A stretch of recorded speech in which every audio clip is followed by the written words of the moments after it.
ভাবলাম কি আর হলোটা কি, যখন যেটা ইচ্ছে করে তখন যদি সেটা না পাই তাহলে কেমনটা লাগে বলো তো। হ্যালো, আসসালামু আলাইকুম, this is Miran, welcome back to my channel. অনেকদিন পর আজকে ইচ্ছে করলো যে ব্রেকফাস্ট মানে সকালে নাস্তাটা করব হচ্ছে এই চিকন আলু ভাজি, মানে আলু আর গাজর কুচি একসাথে করে ভাজি করে তারপর হচ্ছে রুটি বা গিয়ে ভাজা পরোটা দিয়ে।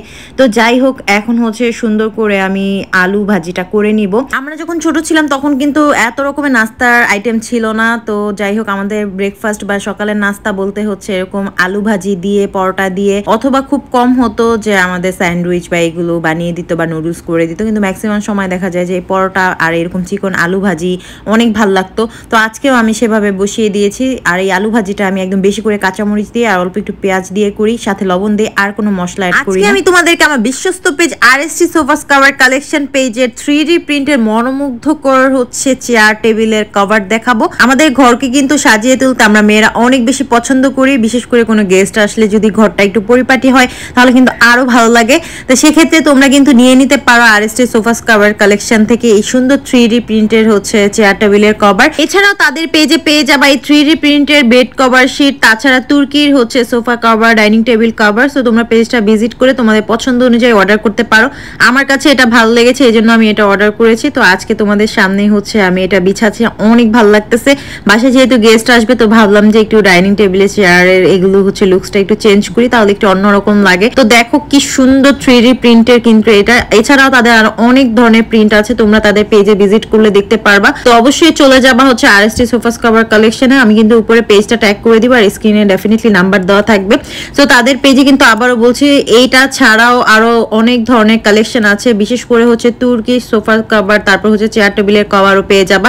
তাছাড়া 3D প্রিন্টের বেড কভার সেটা তোমরা হচ্ছে এখানে পেয়ে যাবা। কিন্তু আলু ভাজিটা করার পর আমার খালা বলল যে রুটি বানানোর জন্য না আছে আটা না আছে ময়দা, তো কি করার, আলু ভাজি করছে। আলু ভাজিটা এখন কিভাবে খাবো? তো দেখলাম যে রাতের হচ্ছে ভাত রয়ে গেছে, এই অল্প কয়টাই পানি ভাত ছিল। তো এই জন্য আমি হচ্ছে ভাবলাম যে আলু ভাজি তো আমার খেতেই হবে, আলু ভাজি কিন্তু পানি ভাত দিয়ে খারাপ লাগে না। তো ভাবলাম হচ্ছে একটু রুটি খাবো বা পরোটা খাবো ঘিয়ে ভেজে, কিন্তু কপালে ঝুটলো পানি ভাত। আসলে রিজিক অনেক বড় জিনিস। যাই হোক, আলহামদুলিল্লাহ পানি ভাত আমার অনেক ভালো লাগে। তো আমি হচ্ছে আলু ভাজি নিয়ে নিয়েছি, মরিচ পোড়া নিয়ে নিয়েছি, সাথে হচ্ছে এরকম শুটকির যে বড়াটা ছিল সেটা নিয়ে নিয়েছি। এগুলো দিয়ে না পানি ভাত খেতে অনেক ভালো লাগে। কিন্তু আজকে কেন যেন আমার মনটা চাইছিল যে আমি একটু পরোটা রুটি দিয়ে এরকম আলু ভাজিটা খাই, কিন্তু বাসায় হচ্ছে পরোটাও ছিল না। ফ্রোজেন পরোটা আমার ফ্রিজে অল টাইম থাকে, আজকে সেটাও ছিল না। আর আটা রুটি বা আটা ময়দা কোনোটাই ছিল না।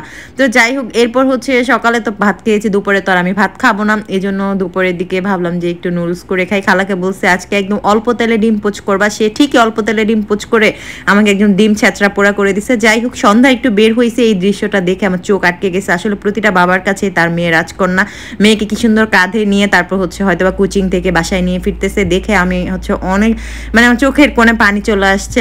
আসলে এই রাজকন্যাগুলো একসময় অনেক সময় শ্বশুর বাড়িতে যে হচ্ছে দাসী বান্দির মতো হয়ে যায়।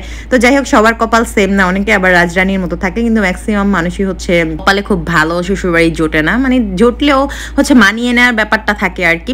তো যাই হোক, এরপর হচ্ছে আমি একটু মোমো খাইলাম, বাসার জন্য আবার মোমো নিয়ে আসলাম। আসলে যে জায়গায় আমি মোমো খাই ওইখানে হচ্ছে একটা প্লেস যে এসি নেই, যার কারণে অনেক গরম লাগে, এই জন্য তাড়াতাড়ি করে খেয়ে বাসায় চলে আসছি। বাসায় এনে আবার সুন্দর করে আরাম করে খাটের উপর বসে বসে ঠান্ডার ভিতরে খেয়েছি।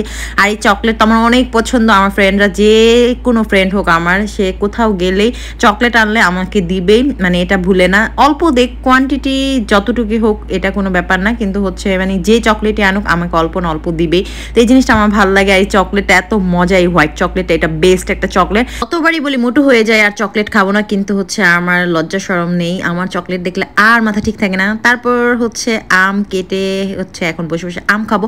খালাকে বলছে অনেকগুলো আম কাটো, আমার যতক্ষণ ইচ্ছা আমি ততক্ষণ আম খাবো। আমি এত পরিমাণ আম খাই, আম খেতে খেতে আমার হচ্ছে ওই যে মানুষ নেশা করলে যেরকম হয় না, আমি আম খেয়ে তারপর হচ্ছে এরকম টান হয়ে ঘুমিয়ে থাকি, মানে এরকম ঘুম পায়। তো যাই হোক, কে কে আমার মতো আম খোর আছে কমেন্ট করে জানাতে পারো। আমের দিন আসলে আমার ওয়েট 2-3 কেজি এই 2-3 মাসে বেড়ে যায়, কোনো ব্যাপার না, আবার হচ্ছে কমাবো। কিন্তু আমি আম খাওয়া ছাড়তে পারবো না, কারণ হচ্ছে আম বের হওয়া শুরুতে তো ভালো আম পাওয়া যায় না, সেই থেকে একদম ভালো আম পাওয়া পর্যন্ত আমি খেতেই থাকি।